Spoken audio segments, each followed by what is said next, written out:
Apakah setelah itu kemudian dia tidak terbunuh? Terbunuh. Hanya dia mintanya mudah-mudahan tidak ada yang bisa menemukan makam. Dan sampai sekarang tidak pernah ditemukan makamnya di mana. Ya Allah, hitung semuanya orang-orang yang menyiksa saya, jangan sisakan satu pun kecuali Engkau akan membalas, dan semuanya dibalas oleh Allah SWT. Sholatnya membuat dia tenang, solusi bagi dia, menjawab seluruh hajat dia, walaupun dengan hasil akhir dia tetap terbunuh. Jadi jangan dikira bahwa ketika sudah sholat itu kemudian solusi itu seperti keinginan kita. Solusi tetap dengan keinginan Allah, namun jalan yang kita ambil benar, dan keputusan dengan mengambil sholat sebagai solusi dalam menyelesaikan persoalan-persoalan di samping ikhtiar, itu membawa seseorang berada di atas jalur yang benar dan menjadikan langkah-langkahnya ini berpahala di sisi Allah SWT. Sekali lagi, langkah birotu itu tidak ringan, berat, besar urusan, karena butuh latihan, butuh sesuatu. Kemudian dia harus sholat duha dulu, itu butuh latihan. Ditawari sesuatu kemudian dia akan ambil air wudhu dan sholat istikharah, itu butuh latihan. Seringnya ngitung benih. Ada penawaran menarik, Anda diminta ke Singapura, kapan? Sesuk. Tapi jawabannya hanya dalam kurun waktu 30 menit. Dijawab ya, panjenengan berangkat. Tidak dijawab, tiket harus. Masya Allah. Makan orang. Saya akan jawab setelah sholat saya jual. Mestinya begitu. Ngedol motor ora payu-payu. Itu bukan kemudian duduk di bawah pohon ringin dengan sedih kan. Mestinya dia jatuhnya ke masjid. Bela rukun sholat dua. Ya Allah, saya ini jual motor saya untuk bayar kuliah. Naik pagi, mudah-mudahan keluar dari masjid justru motornya hilang, masuk lagi ke dalam, sholat lagi. Ya Allah, saya pengennya dijual, lo kok malah hilang.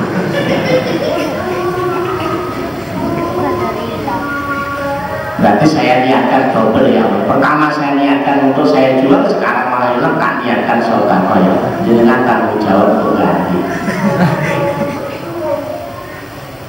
Tapi jalan-jalan yang kita lalui akan mendekati sebagaimana yang diminta oleh Rasulullah kepada Allah. Ya Allah, jangan jadikan urusanku ini Engkau serahkan kepada diriku walaupun cuma sekejap mata. Saat kedepan pun jangan sampai diserahkan urusan itu kepada. Aku ingin setiap langkah yang aku ambil itu dalam bimbingan, dalam panduanmu ya Allah.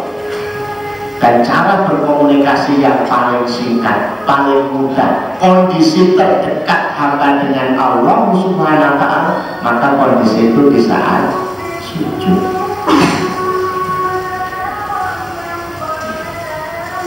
Konfident Bapak Ibu yang dirahmati Allah, solusi besar di dalam menghadirkan pertolongan, tapi membutuhkan sebuah latihan yang luar biasa. Illa alal khashi'in, orang-orang yang akan merasa ringan, orang-orang yang menganggap kecil, menyelesaikan urusan-urusan dan persoalannya dengan sabar dan sholat, hanyalah orang-orang yang khusyuk.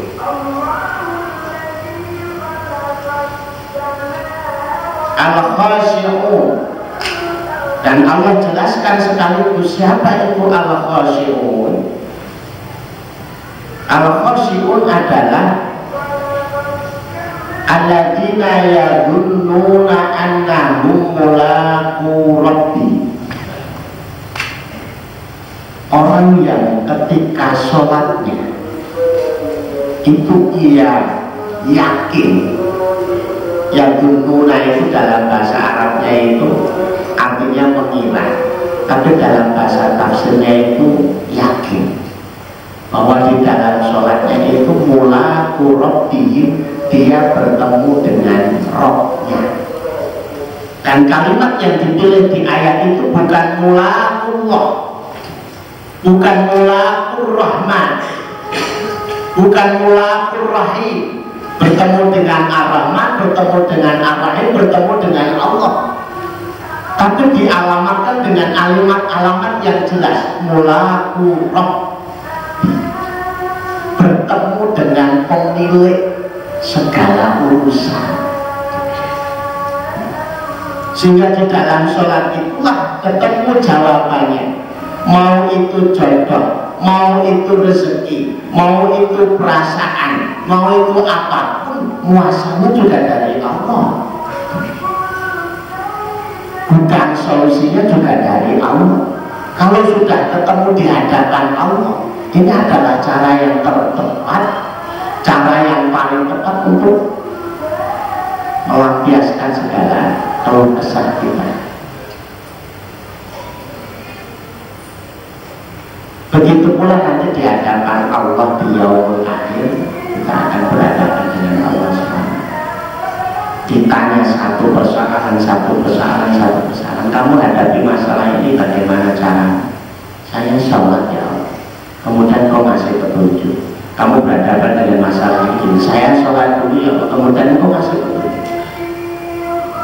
Kalau seseorang di dalam sholatnya itu merasa dia bertemu dengan Allah, yakin bertemu dengan Allah, dan yang menggenggam segala urusan, maka dia ada rasa kecanduan, bahkan rasa butuh yang amat sangat, perasaan gembira yang luar biasa ketika berhadapan dengan problem-problemnya, karena ia akan ketemu dengan empunya.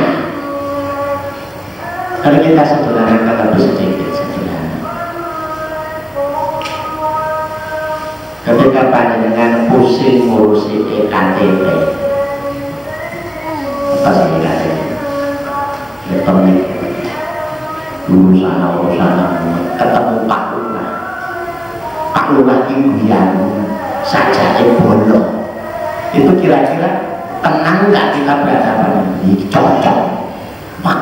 Ini bicaranya Pak, ini gampang. Dia yang menguasai desa. Salut-lutnya pegawai yang ada di situ, ini ada empunya, ada penguasa.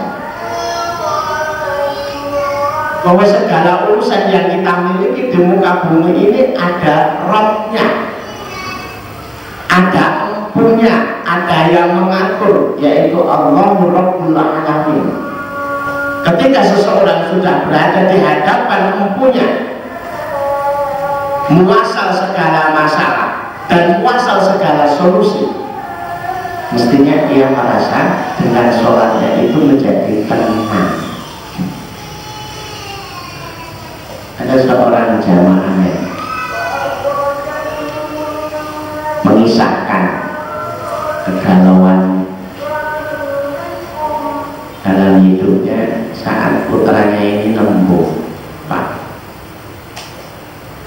liburan teman-teman pada kita Pak, masa aku kita bukan wis pas apa, saya ketimbun alot. Pak ayo kita mikir, satu tidak punya uang, dua jenenge hitam ini elek iki wis laretan, dan sakuran kecil. Allah itu terus lupa utang Pak. Bila kita itu berkumpul dikumpul dari sono atau pokoknya persoalannya harus ke dokter. Dia sedih, tapi memang ingat dengan ayat ini. Astagfirullah bisawil wasalam. Saya akan latih diri saya untuk menyelesaikan masalah. Ya sholat maghrib, karena waktu itu sholat. Kata maghrib dia sholat sunnah, setelah sholat sunnah dia sholat hajat. sujud terakhirnya itu entah bagaimana jadinya Allah mengembalikan ingatan dia itu mengingat salah seorang temannya yang jadi mati kita. Kok tiba-tiba makan kayaknya lepas sholat itu syukur aja tidak ada urusan sholat eleng-eleng gitu. Tapi memang caranya begitu Allah ingin memberikan solusi. Begitu assalamualaikum langsung sih dimulai pertama kali HP ya, kembali kepada HP telepon. Mas jenengan ini sih nanti ya masih kok aku punya masalah. Apa masalah? Mana aku pengen kita tapi udah duit gawa nanti dikirimkanlah pada malam itu juga langsung digoreng. Masalah pertama selesai mas, masalah kedua ya lopo orang duit rame-rame duit tak sangoni terus duit gratis tidak disangoni lagi. Cuma lalu dia yakin bahwa langkahnya itu ternyata bukan langkah inisiatif dia, langkahnya dibimbing oleh Allah SWT. Yadhununa annahum mulaqu rabbihim wa annahum ilaihi raji'un, dan dia juga yakin bahwa segala urusan itu akan kembali kepada Allah. Kalau kembali pasti akan dimintai LPG, laporan pertanggungjawaban. Semuanya akan direkod. Laporannya mana? Laporannya mana? Kamu hidup sekian tahun, sekian waktu berhadapan dengan segala macam masalah, pasti kamu berusaha untuk menyelesaikan. LPG-nya kamu selesaikan dengan cara yang benar, atau kamu selesaikan dengan cara yang tidak benar. Bahwa urusan itu selesai atau tidak selesai, tapi ketika seseorang itu berproses menyelesaikannya dengan cara yang Allah ajarkan, setidak-tidaknya dia akan bisa membuat laporan pertanggungjawaban di hadapan Allah ini dengan tenang. Maka ikhwan fillah, Bapak Ibu yang dirahmati Allah, saya ingatkan ini bukan ayat yang istimewa sekali baru didengar, tapi sudah terlalu sering. Tapi kalau sudah praktek dalam kehidupan, sok kita ini kehilangan arah. Ketika sudah bertemu dengan masalah, benturan, problem-problem itu lupa untuk sholat.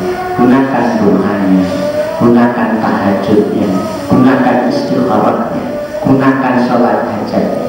Maka takdiran sholat hajat ini punya waktu anytime, kapan saja dibutuhkan, karena manusia hajatnya juga sewaktu-waktu.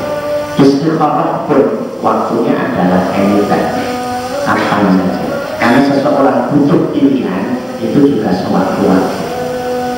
Mengingat bahwa kebutuhan manusia terkait dengan hajat dan pilihan ini adalah setiap saat, maka desain sholat yang dibutuhkan pun tidak mengenal waktu.